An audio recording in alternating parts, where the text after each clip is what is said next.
and because I'm here in Visakhapatnam, I'd like to speak a little bit in Telugu also. Andariki namaskaram. Iroju Visakhapatnam stage మీద ఉన్న వాళ్ళు కానీ CISF నుంచి కానీ officers list నుంచి దేశ నలుమూలల నుంచి వచ్చారు. ఏ ఒక్కరికి అడిగినా సరే ప్రతి ఒక్కరూ చెప్పే మాట ఎంత అందమైన నగరం మేము ఎక్కడా కూడా చూసుండమేమో అనేది ప్రతి ఒక్కరు కూడా ఈరోజు చెప్తున్నారనంటే విశాఖపట్నం పట్ల అందరికీ ఏ రకమైనటువంటి అభిమానం ఉందో ఒక్కసారి మనం చూసుకోవచ్చు. అలాంటి విశాఖపట్నం నగరం కేవలం ఉత్తరాంధ్రకే ఒక సెంటర్ కాకుండా, ఆంధ్రప్రదేశ్ కే ఒక సెంటర్ కాకుండా దేశంలో ప్రపంచంలోనే ఒక ఉన్నతమైనటువంటి నగరంగా తయారు చేయాలని ఎన్డీఏ కూటమి ప్రభుత్వం తాలూకా ఒక ప్రయత్నం. నరేంద్ర మోదీ గారు, చంద్రబాబు నాయుడు గారు, పవన్ కళ్యాణ్ గారు వీళ్ళందరి తాలూకా ఆధ్వర్యంలో విశాఖపట్నం గత 18 నెలలుగా అంచెలంచెలుగా ఏ రకంగా ప్రపంచ పటంలో నిల్చుంటుందో మన మధ్యన కూడా ప్రత్యక్షమైనటువంటి సాక్ష్యం. విశాఖపట్నం గురించి దేశం మాట్లాడుతుంది, విశాఖపట్నం గురించి ప్రపంచం మాట్లాడుతుంది. విశాఖపట్నంలో ఏ రకంగా ఇన్వెస్ట్మెంట్స్ పెరుగుతున్నాయి, విశాఖపట్నంలో భవిష్యత్తు టెక్నాలజీస్ కి ఏ రకంగా పునాది పడబోతుందని ప్రతి ఒక్కరూ కూడా మాట్లాడుకునే పరిస్థితుల్లో ఉన్నారనంటే అది విశాఖపట్నంలో నాయకులు తీసుకున్నటువంటి నిర్ణయాలే కాదు, ఇక్కడ ఉన్నటువంటి ప్రజలు చూపిస్తున్నటువంటి ప్రేమ, అభిమానం అనేది కూడా మరొకసారి తెలియజేస్తున్నాను. అలాంటి ఈ నగరంలో సిఐఎస్ఎఫ్ తాలూకా సంస్థ ప్రత్యేకంగా ఒక కార్యక్రమం పెట్టి మన తీర ప్రాంతంలో ఉన్నటువంటి ప్రాంతాలన్నీ కూడా సురక్షితంగా ఉండాలి. మేము ఈ రోజు దేశంలో ఒక సెక్యూరిటీని ఏర్పాటు చేయాలంటే మేము ఒక్కరమే పనిచేయడం కాదు, సామాన్యులు కూడా ఇందులో ఇన్వాల్వ్ అవ్వాలి, వాళ్ళలో కూడా ఒక అవగాహన కల్పించాలని వెస్ట్ బెంగాల్ హల్దియా నుంచి ఒక టీం ఇక్కడ నుంచి సైకిల్ చేసుకుంటూ కొచ్చిన్ వెళ్తుంది. అలాగే మన గుజరాత్ లో భుజ్ దగ్గర నుంచి ఒక సైక్లింగ్ టీం వెస్టర్న్ కోస్ట్ నుంచి అలాగా కొచ్చిన్ వరకు వెళ్తుంది. అలాంటి ఆ యొక్క ప్రయాణంలో మన రాష్ట్రం కూడా ఒక వేదిక కావడం, అందులో నిన్న కాక మొన్న సోంపేట ఎంటర్ అయినప్పుడు కూడా అద్భుతమైనటువంటి స్వాగతం మన తాలూకా ఆంధ్రప్రదేశ్ రాష్ట్ర ప్రజలు, అక్కడ శాసనసభ్యులు విప్వర్యులు అశోక్ గారు అందరూ కూడా కలిసి వాళ్ళందరికీ కూడా స్వాగతం పలకడం జరిగింది. దానితో పాటు నిన్న శ్రీకాకుళం నియోజకవర్గంలో కళింగపట్నంలో కూడా ప్రత్యేకంగా అక్కడ కూడా ఒక కార్యక్రమం పెట్టారు.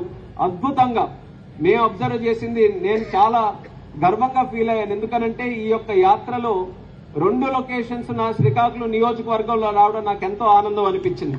దానితో పాటు అక్కడ కార్యక్రమాలు జరిగినప్పుడు కేవలం వాళ్ళకి సంబంధించినటువంటి వ్యక్తులే కాకుండా ఆ ప్రాంతంలో ఉన్నటువంటి చిన్న పిల్లల దగ్గర నుంచి అందరూ కూడా ఉత్సాహంగా ఈ యొక్క సిఐఎస్ఎఫ్ సైక్లిస్ట్ వస్తున్నారనంటే వాళ్ళతో మాట్లాడాలని, వాళ్ళతో పరిచయం చేసుకోవాలని, వాళ్ళ తాలూకా విశేషాలు తెలుసుకోవాలని చిన్నపిల్లలు కూడా ఎంతో ఆప్యాయంగా, ఎంతో ఆదర్శంగా ఆ యొక్క కార్యక్రమం చేశారనంటే సిఐఎస్ఎఫ్ పట్ల సామాన్యులకు కూడా ఎంత విశ్వాసం ఉంది, ఎంత నమ్మకం ఉందో ఆ గ్రామీణ ప్రాంతాల్లో జరిగినటువంటి కార్యక్రమాలు కూడా ఒక ఉదాహరణ. అటువంటి కార్యక్రమం ఈ రోజు విశాఖపట్నం వచ్చింది. విశాఖపట్నంలో కూడా ఎంత అద్భుతంగా జరుగుతుందనంటే దీనికి ప్రత్యేక ధన్యవాదాలు విశాఖపట్నం పోర్ట్ ట్రస్ట్ వారికి కూడా ఈ యొక్క స్పాన్సర్ చేసి ఆర్గనైజ్ చేసినందుకు వాళ్ళ టీంకి, టీం మెంబర్స్ అందరికీ కూడా ప్రత్యేక ధన్యవాదాలు తెలియజేస్తున్నాను. ఇంత పెద్ద కార్యక్రమం చేస్తున్నామనంటే మొట్టమొదటిగా ఒకటి మనం గుర్తుపెట్టుకోవాల్సింది, వీళ్ళు సైకిల్ తో చేస్తున్నారు కాబట్టి సైకిల్ అంటేనే ఒక హెల్త్ కి ఒక నిదర్శనం. ప్రతిరోజు మనం సైక్లింగ్ చేసుకుంటే మన ఆరోగ్యమే బాగుపడేది. అలాంటి ఒక ఫిట్నెస్ కల్చర్ ని కూడా ఈ రోజు ఎంకరేజ్ చేసుకుంటూ, రెండవది దేశం తాలూకా భద్రతని, దేశం తాలూకా సురక్షితని, వీటిని కూడా అందరినీ కూడా మమేకం చేయాలనే ఆలోచనతో వందే మాతరం పేరుతో ఈ యొక్క సైకిల్ ఈ రోజు పెట్టడం జరిగింది. 150 సంవత్సరాలు మనం సెలబ్రేట్ చేసుకుంటున్నాం వందే మాతరం. వందే మాతరం తాలూకా ప్రత్యేకత, అసలు వందే మాతరం అని అంటేనే ఓ తల్లి నీకు నా వందనం అని.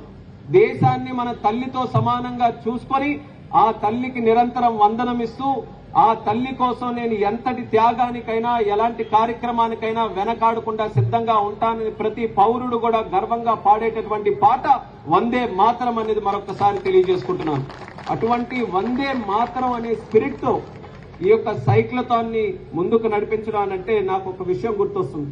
వందే మాత్రం ఏ రకంగా స్వతంత్రం కోసం మన అందరం కూడా కలిసికట్టుగా ఆ రోజుల్లో పోరాటం చేసిన వాళ్ళందరూ కూడా ఏ రాష్ట్రం నుంచి వచ్చినా, ఏ భాష వాళ్ళు మాట్లాడినా అందరూ కూడా కలిసికట్టుగా ఆ యొక్క స్వతంత్ర పోరాటంలో వందే మాత్రం ద్వారా ఐకమత్యంగా చేశారో అదే రకంగా ఈరోజు సిఐఎస్ఎఫ్ ని చూస్తే ఒక రాష్ట్రం గుర్తుకు రాదు, ఒక భాష గుర్తుకు రాదు, ఒక వ్యక్తి గుర్తుకు రాదు.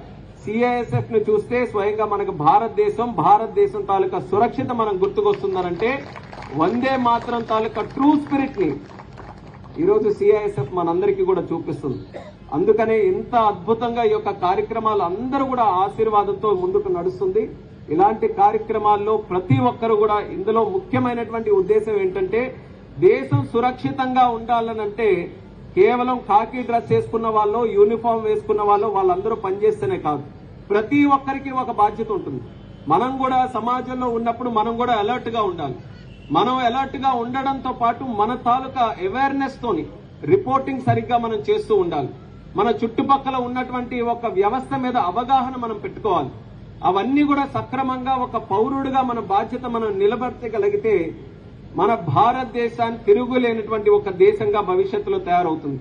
ఇప్పటికే నరేంద్ర మోదీ గారి తాలూకా విజన్ తో మన భారతదేశం ప్రపంచంలోనే ఒక ఉన్నతమైనటువంటి స్థానంలో ఈ రోజు ఉంది. ఏ ఒక్క దేశంకి వెళ్లి చూసినా సరే అందరూ కూడా మన భారతదేశంతో ఏదో ఒక అగ్రిమెంట్ ద్వారా ఏదో ఒక సంబంధం పెట్టుకొని మన దగ్గర కార్యక్రమాలు చేయాలని ఎంతో ఉత్సాహంగా ఈ రోజు ముందుకెళ్తున్నారు.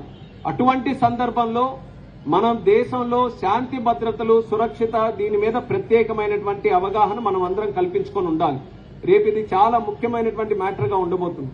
దాంతో పాటు తీర ప్రాంతంలో ఎకనామిక్ యాక్టివిటీ, మన పోర్ట్స్ గాని, లేకపోతే పవర్ ప్లాంట్స్ గాని, లేకపోతే రిఫైనరీస్ గాని, ఇలాంటి పెద్ద పెద్ద సంస్థలన్నీ కూడా తీర ప్రాంతంలోనే వస్తున్నాయి. ఆ తీర ప్రాంతంలో సెక్యూరిటీకి సంబంధించి అక్కడ ఉన్న మత్స్యకారులు, మత్స్యకార గ్రామాలు, ఇతర గ్రామాలు, గ్రామస్తులు అందరూ కూడా దీని మీద ప్రత్యేక అవగాహన పొందుపరుచుకోవాలని ఈ యొక్క కార్యక్రమం కూడా చేస్తున్నారు. దానికి ప్రతి ఒక్కరూ కూడా సహకరించాలి. ఇలాంటి ఈవెంట్స్ ఎప్పుడు జరిగినా సరే అందరూ కూడా బాధ్యత తీసుకొని దాన్ని ముందుకు నడిపించాలని, అందులో విశాఖపట్నం ప్రజలు కూడా ఇంత ఆసక్తి చూపిస్తూ ఈ కార్యక్రమానికి విచ్చేసినందుకు ప్రత్యేక ధన్యవాదాలు వాళ్ళందరికీ కూడా తెలియజేసుకుంటూ మరొకసారి సిఐఎస్ఎఫ్ టీం అందరికీ కూడా నా తాలూకు ధన్యవాదాలు తెలియజేసుకుంటున్నాను. I wish you all grand success in the future also for not only this one but also in all the activities that you are doing.